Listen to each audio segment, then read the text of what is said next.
नोरमा group, जो सोचता है वो करता है।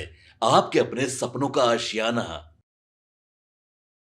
नमस्कार, मैं हूं सागर कुमार। भारत लाइव देख रहे हैं आप। देखिए, राष्ट्रीय जनता दल पूरे गुस्से में है। राष्ट्रीय जनता दल के तमाम जो दलित नेता आज सड़कों पर हैं। देखिए क्या कुछ कहेंगे। सर, क्यों इतना गुस्सा? आखिर क्या कर दिया है अमित शाह ने? देखिए, बाबा साहब अम्बेडकर का जिस दिन अपमान होगा, हम लोग पूरे बहुजन के लोग कभी बर्दाश्त नहीं कर सकते। क्यों बर्दाश्त? क्या कह दिया है ऐसा अमित शाह ने? अमित शाह जी का बयान सुन लीजिए। उन्होंने कहा कि भगवान भगवान कीजिए और स्वर्ग की प्राप्ति कीजिए। हाँ, तो अमित शाह स्वर्ग में चले जाना, तो स्वर्ग में जाएंगे कि नर्क में जाएंगे, ये तो आने वाला समय बताएगा। जो मैं सबसे पहले अमित शाह जी से मैं आग्रह करूंगा कि वो इस्तीफा दे। इस्तीफा की मांग करेंगे? मैं इस्तीफा की मांग करता हूं। और साथ ही साथ जो पिछलग्गू दलित नेता है कथित, उससे भी हम मांग करते हैं कि वो अपने इस्तीफा दे। चिराग हो, जीतराम मांझी हो, ठबले हो, कि वो इस्तीफा दे, नहीं तो अमित शाह से इस्तीफा मांगे।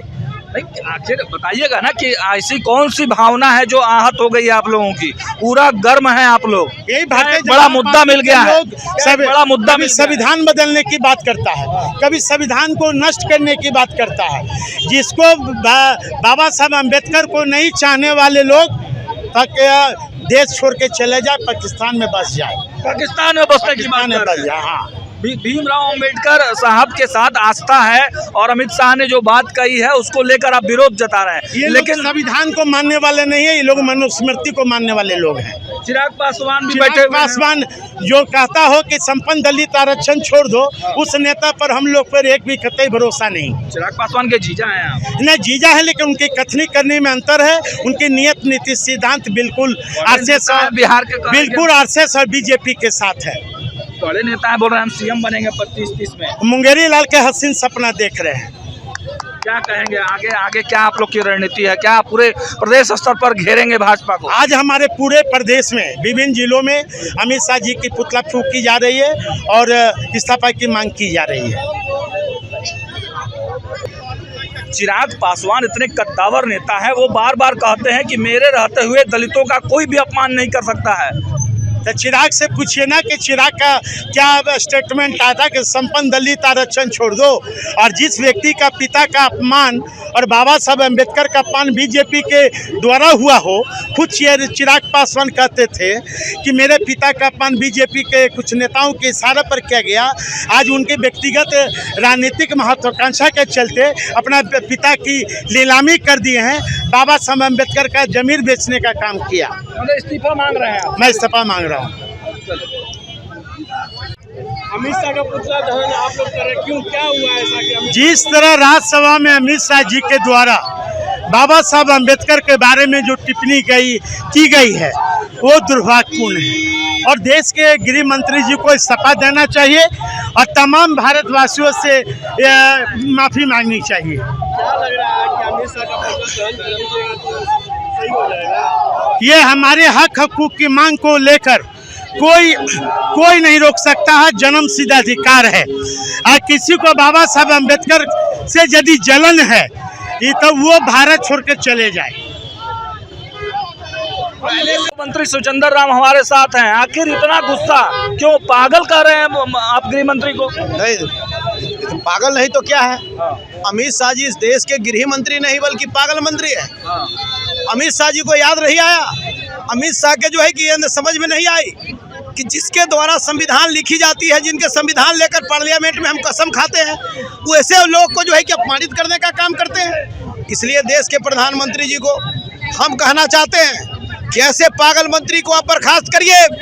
और दो मौनी बाबा हमारे यहाँ हैं, जो एक जीतराम मांझी जी हैं और एक चिराग पासवान जी हैं, जो सुरक्षित सीट से बाबा साहब के आरक्षण के द्वारा दिया गया सीट से चुनाव जीत के जाते हैं। और जब अमित शाह जी ऐसा पागल मंत्री जब उनको अपमानित करते हैं, अपमानजनक शब्द से जब अति करते हैं, तो ये लोग मौनी बाबा बन करके कान में ठेपी दे करके सोते हैं। इनको भी औकात में आनी है। सुचंदर राम जी, गृह मंत्री को आप जिस शब्द का प्रयोग कर रहे हैं, कार्रवाई हो सकती है आप? अरे कार्रवाई के लिए मैं डरता नहीं हूँ। जब हमारे भगवान हैं बाबा साहब भीमराव अम्बेडकर साहब, आज बाबा साहब भीमराव अम्बेडकर साहब अगर नहीं होते, आज अगर संविधान में आरक्षण का प्रावधान नहीं किए अगर होते, तो आज मेरे ऐसा जितना सिनेमा वाला का बेटा मंत्री विधायक बनता क्या? ये बाबा साहब का कृपा है। बाबा साहब भीमराव अम्बेडकर साहब ने ये ताकत और शक्ति देने का काम किया। बाबा साहब भीमराव अम्बेडकर दलित अति पिछड़ा के लिए वो भगवान है, भगवान है, भगवान है और भगवान रहेंगे। लेकिन अमित शाह ने क्या कहा है? उन्होंने कहा है कि भगवान का नाम लीजिए और स्वर्ग जाइए। क्या दिक्कत है? अरे तो भगवान करने का मतलब तो स्वर्ग में हम है ना। जिसका बाप गांधी के चौराहे पर जूता सीता था, मजदूरी करता था, ठेला चलाता था, उसका बेटा एमएलए एमपी बन करके आता है और दलित और पिछड़ा की बात करता है, बाबा साहब की बात करता, तो ये स्वर्ग नहीं तो क्या है? हमारे लिए तो यही स्वर्ग है। एक बड़ा मुद्दा मिल गया आपको। अरे मुद्दा कहने का मतलब ऐसा बोलना ही नहीं चाहिए था। ये बोल करके कहने का मतलब है औकात कहने का मतलब अमित शाह जी को या भारतीय जनता पार्टी को दे घोषणा करके बता दे कि भारतीय जनता पार्टी इस देश में बाबा साहब का नाम नहीं लेगा। भरते घोषणा। क्या क्या डिमांड अभी रख रहे हैं आप? नहीं, हमको तो ये डिमांड हमारा राष्ट्रीय जनता दल परिवार का डिमांड है कि अमित शाह जी ऐसे लोगों को भारत के प्रधानमंत्री जी बर्खास्त करें।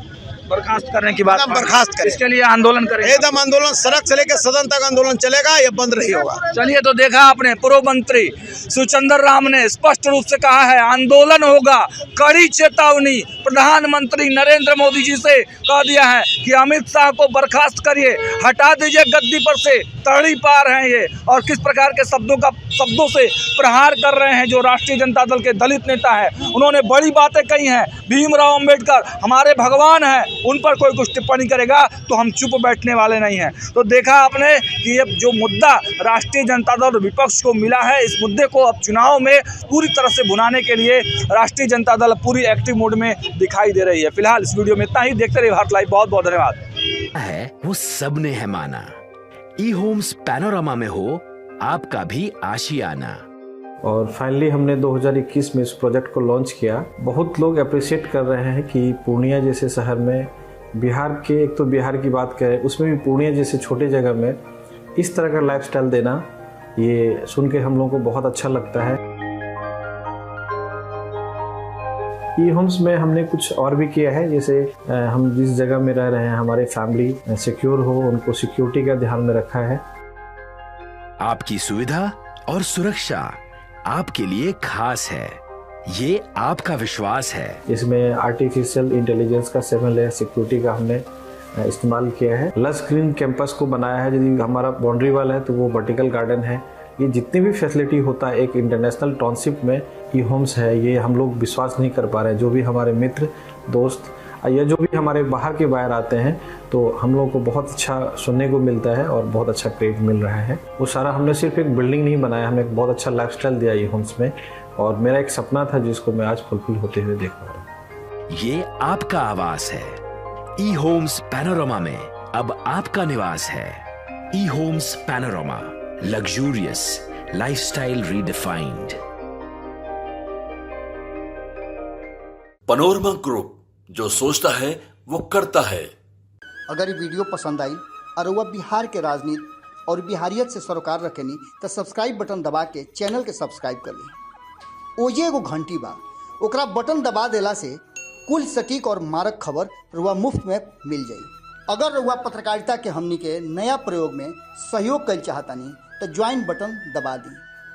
पेटीएम नंबर नोट कर ली 9386816700।